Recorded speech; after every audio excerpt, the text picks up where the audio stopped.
Assalamualaikum warahmatullahi wabarakatuh. Alhamdulillahirrahmanirrahim.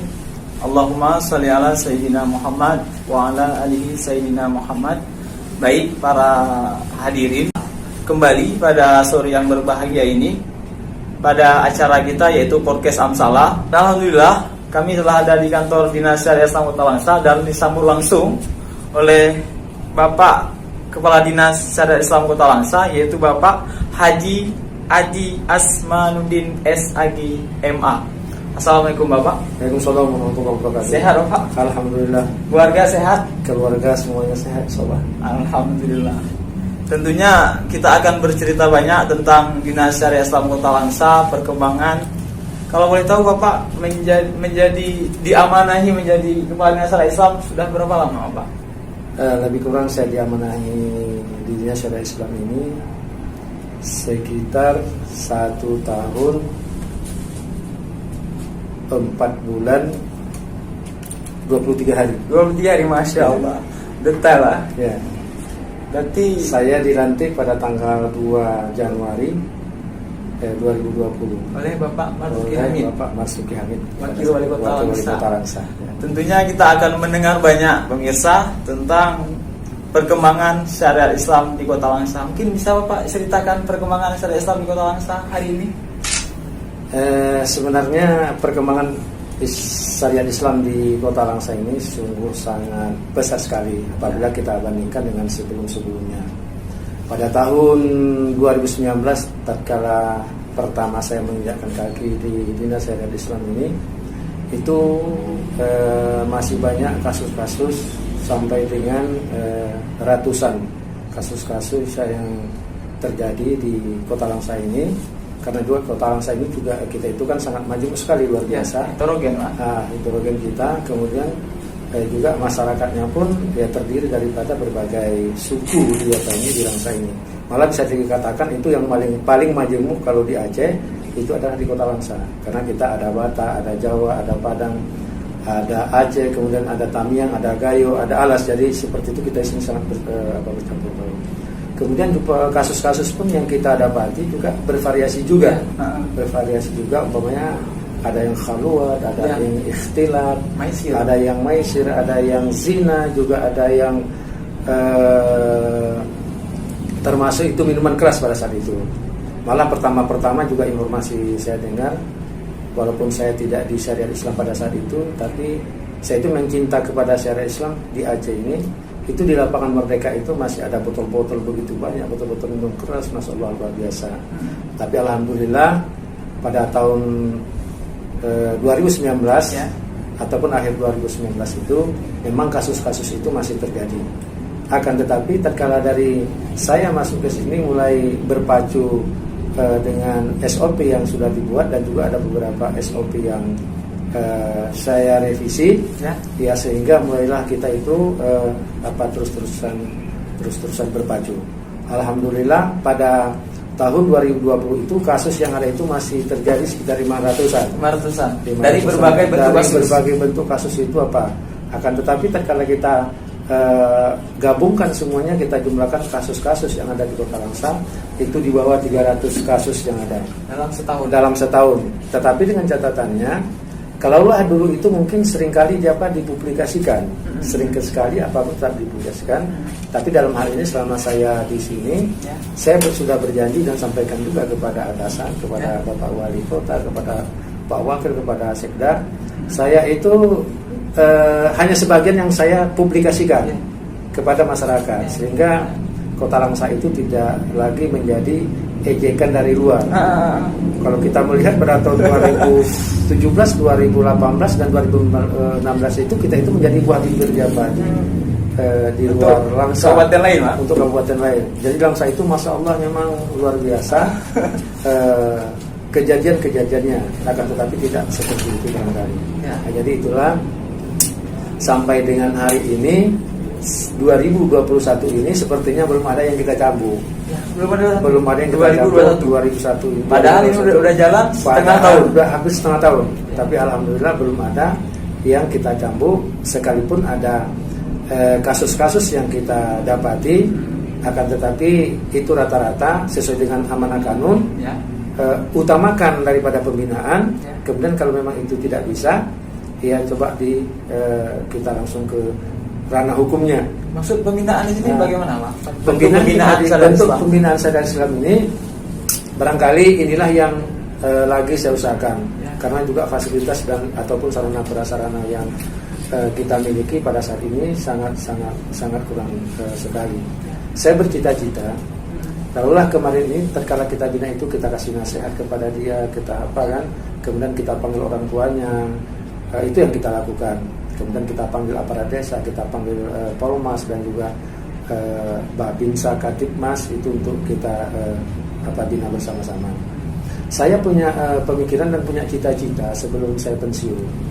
Itu maunya ada satu pesantren yang memang menampung daripada anak-anak yang kasus-kasus misalnya seperti ikhtilat, khalwat dan macam-macam kasus itu. Mereka itu betul-betul memang dibina oleh satu lembaga. Dibina oleh satu lembaga di pesantren itu yang mau menerima. Ataupun kita di sini di Syariat Islam disediakan satu tempat, kemudian kita panggil orang-orang yang memang berkualitas dalam menyampaikan itu. Mungkin bisa bekerja sama dengan satu lembaga pendidikan yang sudah ada untuk dalam program Bapak ini. Kalau memang ada pesantren, besok pun kita bisa kerjasama. Yang penting ada pesantren. Ini kita utamakan pesantren. Pesantren mana sekarang yang akan siap untuk menampung anak-anak ini? Otomatis karena memang orang-orang yang melanggar ini biasanya orang-orang yang tidak paham agama itu, Pak. Itu memang kita akui orang-orang yang tidak paham agama. Agamanya ada tapi mungkin ya barusan agama-agama seperti itu aja. Pengawasan atau didengar dari orang-orang. Betul, Pak. Nah, jadi seperti itu saya kira seandainya itu misalnya tercapai cita-cita saya ini, ada satu lembaga pendidikan yang akan menampung orang-orang itu, kemudian dibina betul-betul kita bina, apakah 15 hari ataupun 10 hari, kita masukkan dari dasar-dasar agama itu, sehingga minimal tatkala dia ada keluar dari sana itu, ini halal, ini haram, minimal sekali itu hafal dalam bacaan sholat dia. Nah, jadi dia merasa ada yang kurang pada dirinya dan dengan ada lembaga ini terjawab itu dia. Nah, kemudian barangkali memang sudah tugas kita, sudah tugas kita sesama muslim untuk mengajarkan mungkin berbagi ilmu kepada saudara-saudara kita yang kurang memahami ilmu agama itu. Nah, sejauh ini Bapak, mungkin sudah Pak bilang tadi 1 tahun lebih menjabat. Ini ada kendala yang memang belum teratasi sampai dengan hari ini, Bapak? Sebenarnya pelaksanaan syariat Islam, pelaksanaan syariat itu tidak ada kendala sama sekali yang berarti. Memang karena dari tahun ke tahun seperti itu aja sesuai dengan SOP kita. Akan tetapi mungkin ada beberapa hal setelah saya turun langsung ke lapangan, saya langsung turun ke lapangan. Saya mungkin kalau udah pakai baju lapangan, adik-adik ini nggak kenal dengan saya karena saya pakai baju loreng ataupun pakai apa. Langsung saya terjun dan saya tanya. Setelah saya pilih, saya lihat perkembangannya di situ. Umpamanya masalah pakaian. Dulu itu menurut saya orang-orang di Aceh ini tatkala kita terapkan syariat Islam itu kan kita manjakan gitu sehingga dia itu terbawa. Contoh umpamanya kalau mau bisa lakukan, kalau nggak mau ya apa? Itu manja. Enggak gini maksudnya gini. Contohnya misalnya seperti pakaian.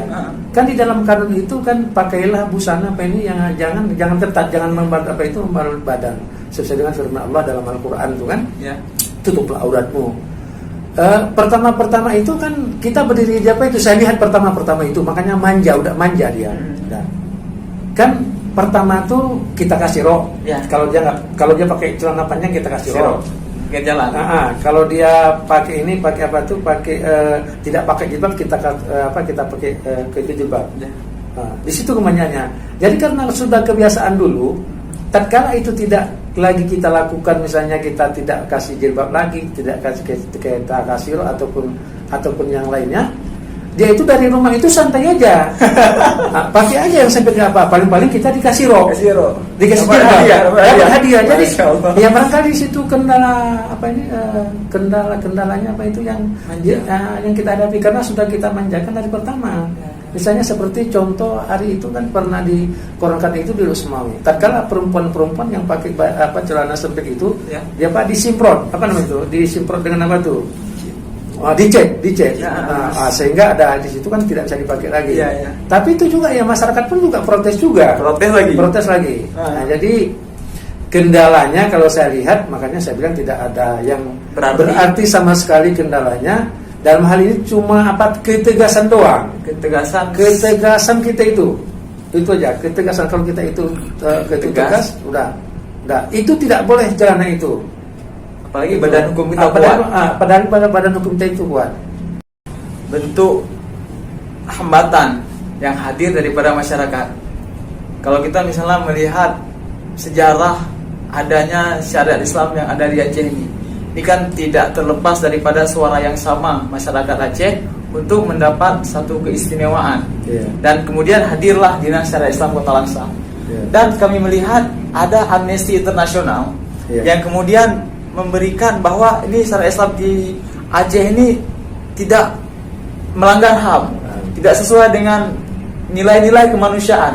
Nah, kalau misalnya di lokal nih Pak, di Langsa misalnya, apakah tantangan ini kita dapati? Sebenarnya tidak. Amnesty International itu kan menurut dia tidak membaca kitab kita. Coba dibaca kitab kita, sedikit pun tidak ada yang melanggar itu di situ. Nilai-nilai kemanusiaan. Malah kan di situ kita angkat kemanusiaan, menjaga. Umpamanya kan seperti hukuman. Jadi itu kan bukan cambuk namanya. Bukan kita cambuk. Kalau kita cambuk kan udah. Ya seperti yang berlaku di di Arab di sana itu kan otomatis kan misalnya seperti yang berzina hukumannya seperti ini, yang khaluat seperti ini, yang ikhtilat seperti ini, yang maisir seperti ini, yang minuman keras seperti ini. Apalagi kita di Indonesia ini nggak langsung cambuk, kita lakukan meditasi, pembinaan. Itu justru itu tadi kan yang pertama itu memang misalnya ada kasus ini kasus zina umpamanya. Kasus zina ini ditangkaplah sama orang kampung. Kemudian kan syariat Islam itu bukan meningkap sebenarnya. Di sini masyarakat yang mungkin belum paham tentang itu.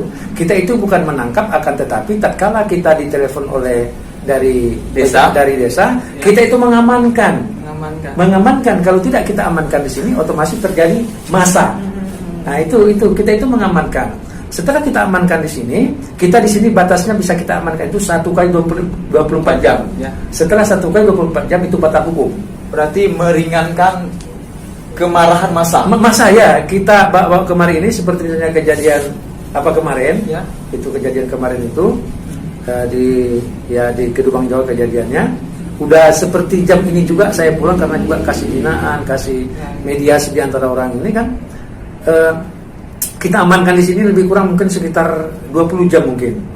Nah, kalau tidak kita amankan 20 jam, otomatis anak muda yang ini akan di masa daripada itu. Nah, jadi setelah kita amankan di sini itu, barulah kita panggil aparat desa dengan orang tuanya. Kita panggil. Nah, jadi ini macam mana solusinya? Macam mana solusinya? Nanti kalau itu misalnya dibilang daripada aparat desa, lanjut. Udah kita lanjutkan. Nah, tetapi kalau misalnya terjadi nego antara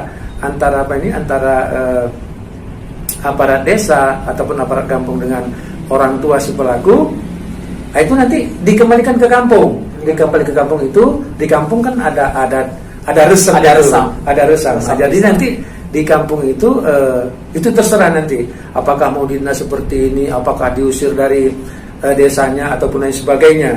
Jadi kita tidak langsung mencambuknya. Tapi kalau misalnya ada juga seperti kejadian kemarin ini, udah saya nggak tahu lagi anak saya apa yang dilakukan, udah silakan masa bodoh berarti orang tua.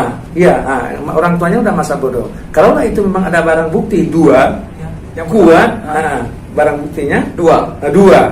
Itu apa saja? Umpamanya misalnya seperti orang seperti misalnya kasus itu perzinahan. Ya, perzinahan. Otomatis di situ kan kita ambil spraynya, sarung bantalnya, pakaiannya. Nah, jadi itu barang bukti. Barang bukti. Ya, barang bukti itu yang kita bawa kemari. Ya, kemudian kita apa? Ya udah, kalau itu langsung kita ke sana. Tapi kalau misalnya orang tuanya, oh gini sepakatlah orang ini, kami nikahkan aja lah, jangan itu. Itulah tadi kita buat surat serah terima, karena pertama kan diserahkan sama kita. Betul. Nah, dan diserahkan sama kita, kemudian kita serahkan lagi sama orang tuanya. Ditandatangani oleh orang tua kebelah pihak, kemudian yang terduga, kemudian juga dari aparat kampung. Ya.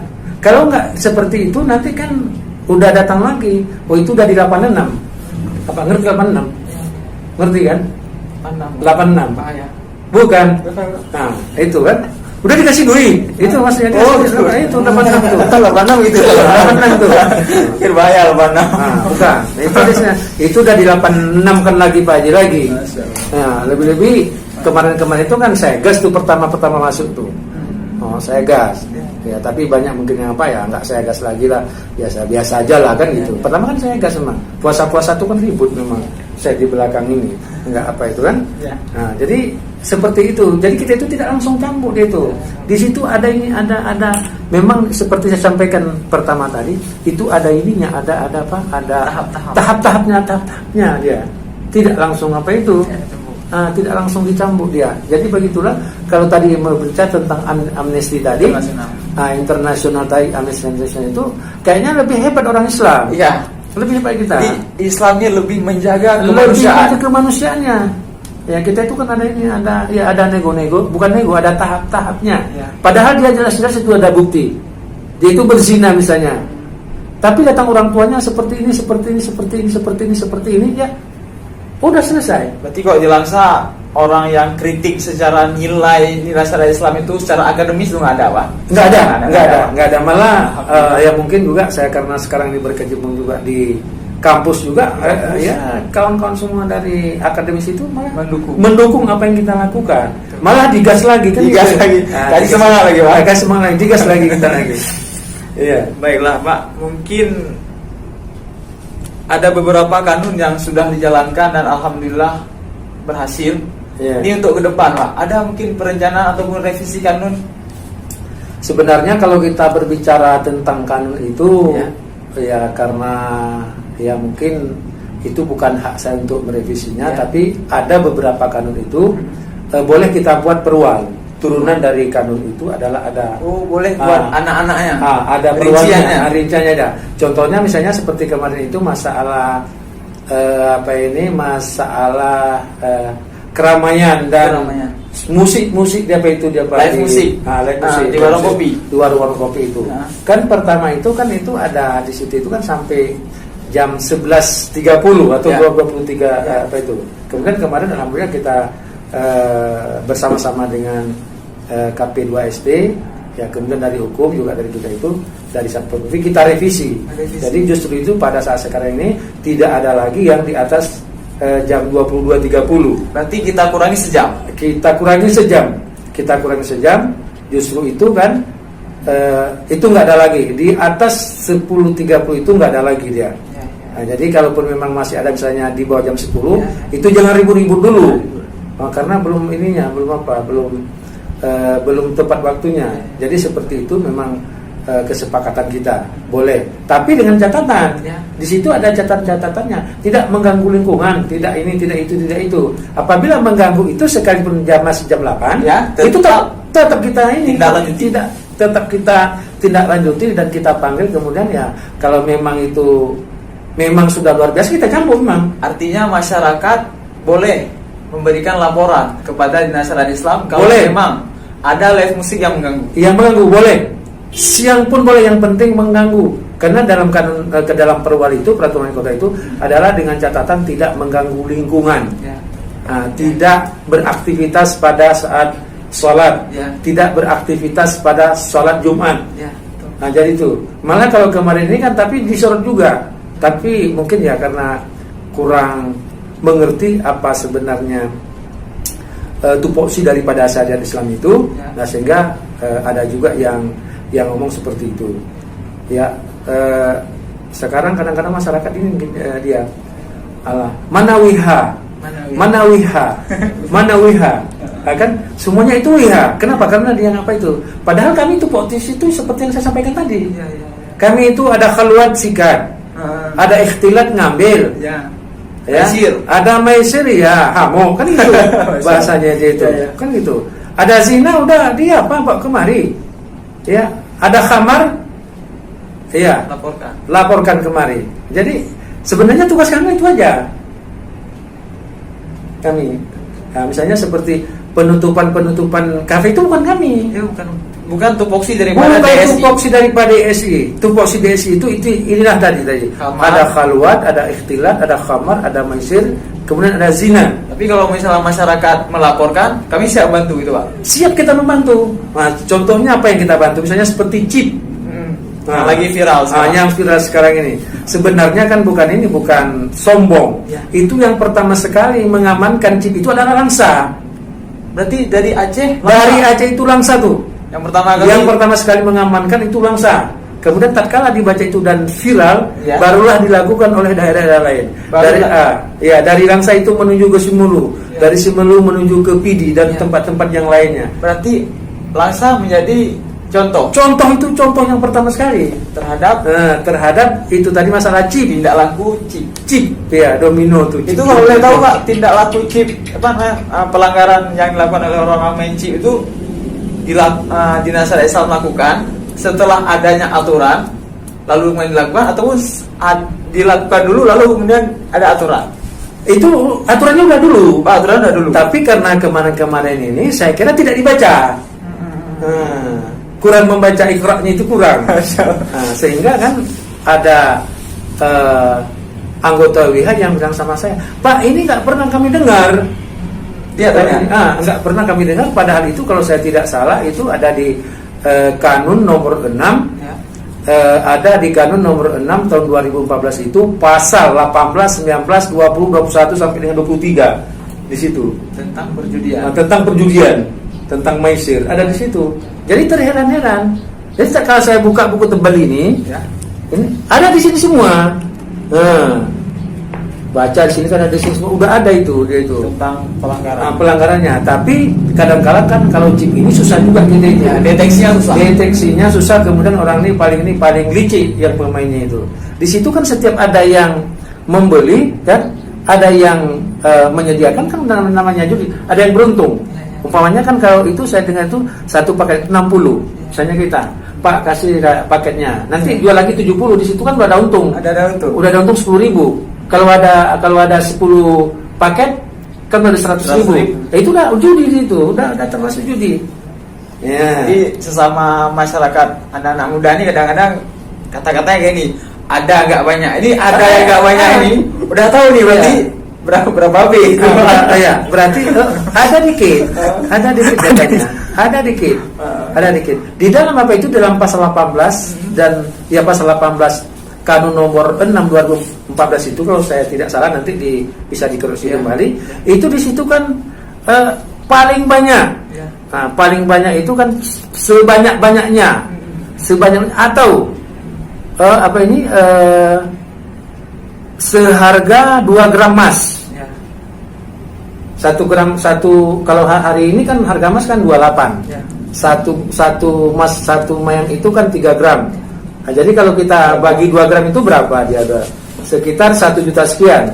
Nah, itu sebanyak-banyaknya. Berarti kalau sebanyak-banyaknya, kalau pengertian saya itu dari nol. Kenapa tidak 1 rupiah? Kenapa tidak setengah rupiah? Itu karena dia itu ada untungnya di situ, menguntungkannya. Kemudian ketagihan.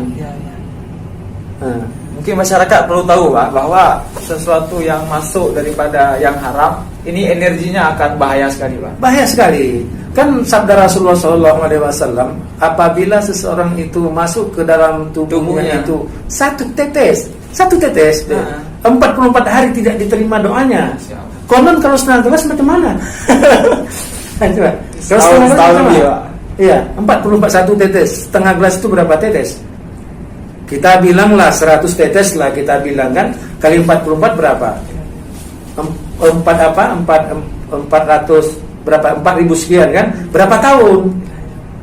Dan pun setiap tadi yang saya bilang, energi yang masuk daripada yang haram ini akan menghasilkan energi yang haram. Yang haram juga ya. Perlakuannya yang jahat. Ya. Berarti orang tua pun sekarang jangan heran kan, doa saya kenapa tidak diterima Allah. Itu tadi, sadar nggak itu? Ya, faman ya'mal mithqala dzarratin khairan yara wa may ya'mal mithqala dzarratin syarran yara. Nah, itu dia kan, sebesar sara kayak mana? Sebesar sara itu ya setetes tadi, sangat kecil sekali. Kecil dari mungkin apa ini? Atom, ion. Ini kan yang paling kecil sekarang kan atom dia itu. Ion. Yang paling kecil, yang paling kecil. Itu akan dihisap. Akan dihisap juga, akan apa itu juga. Kemudian juga dalam sabda Rasulullah itu juga sedikit atau tidaknya itu kalau mengharamnya tetap haram dia. Ya. Tidak mesti satu gelas. Enggak tunggu banyak. Enggak tunggu banyak. Sedikit atau tidak itu kalau mengharam itu tetap haram hukumnya. Baik, Bapak tadi kami sudah mendengar bahwa wacana ke depan Bapak adalah membentuk satu pesantren yang membina, bukan membentuk. Ya. Ada yang menampung, ada wadahnya. Misalnya, contoh misalnya, ya apakah misalnya contoh ini, misalnya apakah ada beberapa pesantren di apa ini di Langsa ini, misalnya kan, udah kami siapa aja untuk menampung itu. Nah, tapi dengan catatan makan dan minum siapa si terduga tadi yang kita bina itu disediakan. Ini kan Amsalah nih Pak. Ya. Amsalah ini Asosiasi Mudaris dan Santri Kota Langsa. Iya. Dan alhamdulillah santri-santri kami ini, kawan-kawan kami ini ada dari berbagai daya, dan mungkin ini bisa terjadi kerjasama yang menarik nih Pak kalau Pak mau. Ya kalau memang itulah, kalau misalnya memang itu oke, ada yang apa ini, ada wadahnya, kami siap. Nah, misalnya kan kami tampung itu umpamanya berapa? Satu kelas umpamanya, satu kelas 30 orang. Ya.